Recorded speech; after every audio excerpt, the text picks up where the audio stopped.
दोस्तों, गरुड़ और शेषनाग को परंपरागत रूप से शत्रु माना जाता है।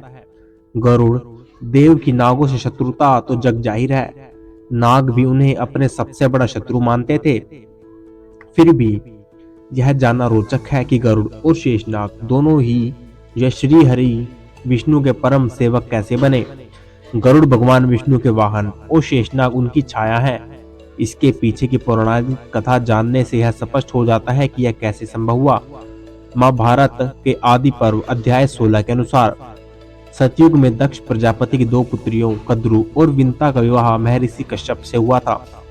कद्रु ने वरदान स्वरूप 1000 नाग पुत्रों की प्राप्ति की, जबकि विंता ने 2 ऐसे पुत्रों की कामना की जो कद्रु के सभी पुत्रों से शक्तिशाली हो। कद्रु को 1000 नाग पुत्र मिले, लेकिन विंता के अंडों से बच्चे निकलने में देर हो रही थी। इस कारण विंता ने एक अंडा समय से पहले ही फोड़ दिया। उससे जो पुत्र उत्पन्न हुआ उसका शरीर आधा विकसित था। इसी अधूरे रूप के कारण पुत्र ने क्रोध में आकर विंता को श्राप दे दिया कि वह 500 वर्षों तक कद्रु की दासी बनी रहेगी। हालांकि दूसरे अंडे में से जन्म लेने वाला पुत्र उसे इस दास्य भाव से मुक्त करेगा। अधूरे शरीर वाले पुत्र अरुण देव हुए, जो सूर्य के सारथी बने, जबकि दूसरे पुत्र गरुड़ महान शक्ति के साथ उत्पन्न हुए। विंता को दास्य भाव से मुक्त कराने के लिए गरुड़ नागों के पास गए और पूछा कि उन्हें मुक्त कराने के लिए वे क्या कर सकते हैं। नागों ने कहा, अगर गरुड़ उनके लिए अमृत लाएगा तो वह उनकी माता को मुक्त कर देंगे। इस कार्य को पूरा करने के लिए गरुड़ इंद्रलोक पहुंचे। वहां उन्होंने समस्त देवों और देवराज इंद्र को पराजित कर अमृत का कलश प्राप्त किया। अमृत लेकर लौटते समय उनकी भेंट भगवान विष्णु से हुई। भगवान विष्णु के गरुड़ के पराक्रम से संतुष्ट हुए और वरदान मांगने को कहा। गरुड़ ने भगवान विष्णु से वर मांगा कि वे उनके ध्वज में स्थित हो और बिना अमृत पिए अजर अमर हो जाएं। विष्णु ने यह वरदान दिया। तब गरुड़ ने श्री हरि को वरदान देने की इच्छा प्रकट की।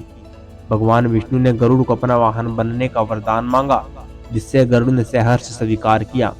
अब शेषनाग की कथा की बात करें तो नागों में सबसे पहले शेष जी का जन्म हुआ था। जब उनकी माता कद्रु और भाइयों ने छल से विंता को दासी बना लिया तो शेषनाग नाराज होकर गंधमादन पर्वत पर जाकर कठोर तपस्या में लीन हो गए। उनकी तपस्या से प्रसन्न होकर ब्रह्मा जी प्रकट हुए और शेषनाग से वर मांगने को कहा। शेषनाग ने ब्रह्मा से धर्म, मनोनिग्रह और तपस्या में सदा लीन रहने का वर मांगा। इस पर ब्रह्मा ने शेषनाग से पृथ्वी को धारण करने का कार्य सौंपा ताकि वह स्थिर हो जाए।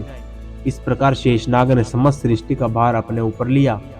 वाल्मीकि रामायण में ब्रह्मा जी ने शेषनाग का वर्णन इस प्रकार किया है कि वे स्वयं भगवान विष्णु का ही रूप हैं, जिन्होंने तीनों लोकों और ब्रह्मांड का भार उठाया हुआ है। और श्रीमद् भागवत पुराण में भी शेषनाग के बारे में बताया गया है कि वे भगवान विष्णु के प्रति अनन्य भक्ति में लीन रहते हैं और उनके विश्राम के लिए सैया का रूप धारण करते हैं। यह कथा हमें सिखाती है कि शेषनाग और गरुड़ के बीच वैर नहीं था। शेषनाग अपने भाइयों की दुष्चरित्रता के कारण उनसे दूर हो गए थे, लेकिन गरुड़ के प्रति उनके मन में सद्भाव और सम्मान था। इसी कारण वे दोनों विष्णु जी के परम सेवक बने। तो दोस्तों, यह थी आज की वीडियो। आप लोगों को कैसे लगी कमेंट करके जरूर बताएं। और भी ऐसी वीडियोस के लिए आप लोग चैनल को सब्सक्राइब कर सकते हैं। And thank you for watching.